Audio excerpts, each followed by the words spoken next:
All right, so I'm going to try to simplify this question a little bit. And it's sort of on the same level. It's like, how can we start to build a stronger left community between media, politicians, and activists so that we're strategizing together and at least having some form of central message? The example they give is the Progressive Caucus should actually be voting together, even if they have disagreements on the details of legislation. Where's the actual opposition to Pelosi?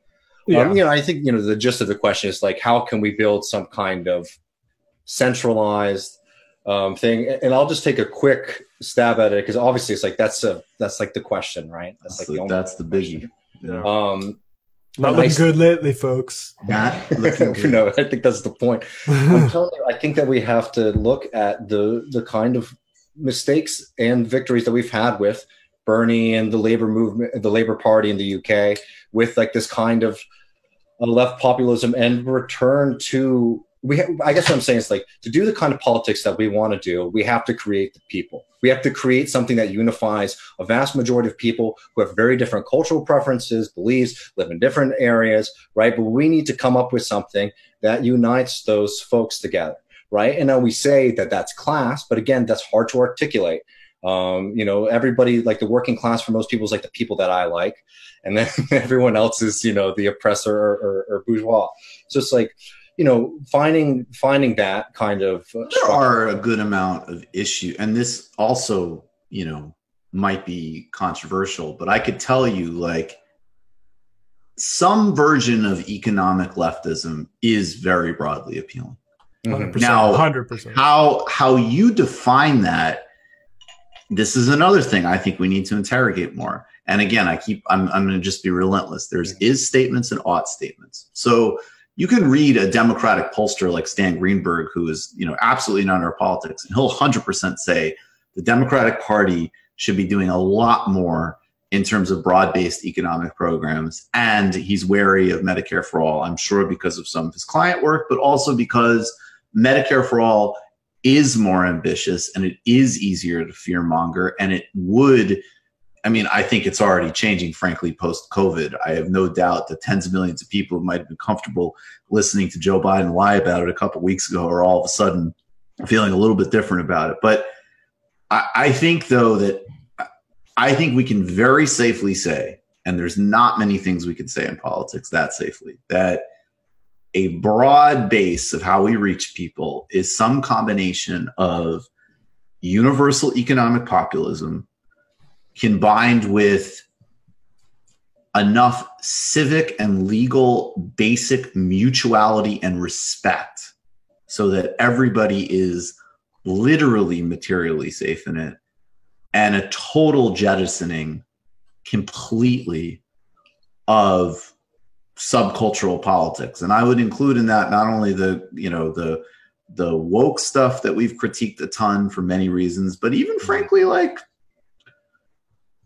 I want people to be able to be adults and read Marx. And I think the word socialism means something, and something noble.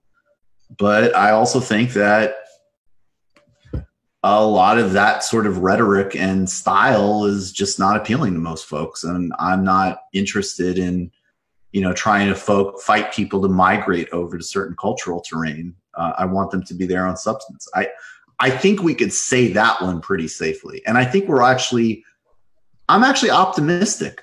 In the sense that I think you could go to most people and say, do you think that you should be paid well and the people you're around should be treated well at the expense of Jeff Bezos? And that also you understand that, civil rights are a good thing and equity is a good thing. This is the thing, again, you go to mainstream polls, really outside of the Republican Party. A lot of this stuff actually polls fairly well. It's important to remember that, both economic and in terms of like genuine social liberalism, which I think is frankly what needs to be retrieved. It's not about like purifying souls and making people understand this and that. It's just like, can you live in a decent, tolerant way with a broad set of your fellow citizens? I think you can. And I think there's numbers there to show it.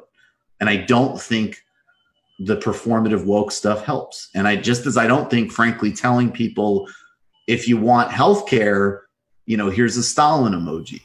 Mm-hmm. You know what I'm saying? No, I mean, I think that's 100% true. I mean, I would go even like further into the ground too, like into the grassroots there. Yeah. Like reading these like American populist books and like how they organize.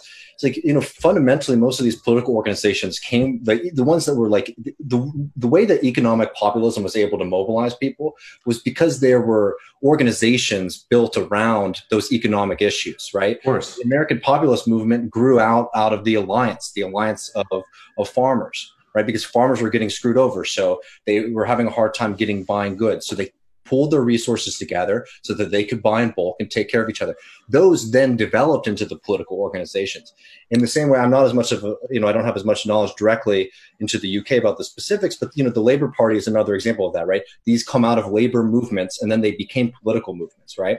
So I think we also need to understand like politics, like electoral politics, like going through politicians is going to have a major role because that's still how a lot of us think politically. But it's really going to come out of like labor and building those kind of organizations that like that's where like those economic populists or whatever you want to call them, socialist ideas, those where they really are going to need to take root because it's too scattered, I guess is the real problem that we've learned to just sort of come with a message to the masses, right? Without going to some kind of organization that can, spread those around. What do you think, Matt? I agree totally. Yeah, I agree totally too. And I think that also is, that also, and I'll cite Dustin Guastella, who will be back on the show again soon, which is, the third party or Democratic Party arguments also get properly contextualized if you think about it that way too, because it's like if you properly build power, and that's of course the major hard thing.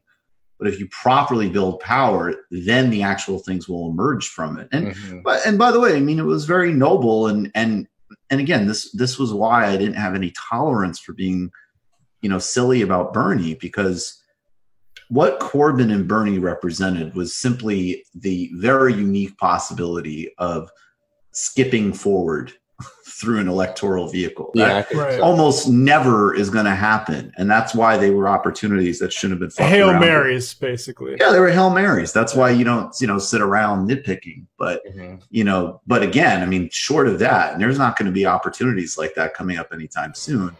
So we have to go to the drawing board. And that is also why people have to be thinking about, how does this stuff have mass appeal? This is why we need to be in,